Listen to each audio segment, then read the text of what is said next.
Come join me as I give myself a blowout with the Drybar double pint brush. Full disclosure, I am absolutely terrible at doing my hair, which is why I invested in a nice brush to help me out. If this sounds like you, keep listening. First things first, I section off my hair from top to bottom because it makes it a lot easier to work through if I have two different sections. First, I take a smaller section of hair like this, roll it over my Drybar brush, and then take the narrower attachment on my hair dryer and dry it until it is completely dry.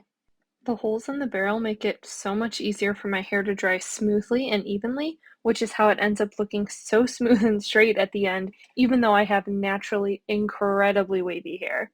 My regular everyday hairbrush not only doesn't have this good of airflow, but the bristles are also really hard, so they pull at my hair a lot if I'm using it this way. So that's another reason I recommend this brush specifically if you're looking to achieve a blowout at home. And I just keep repeating this same step until my entire head of hair is dry and straight.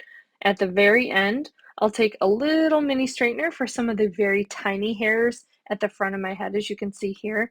They do not fit in the hairbrush, so you just kind of have to roll with it, and I use a little straightener. And that's all there is to it. Enjoy!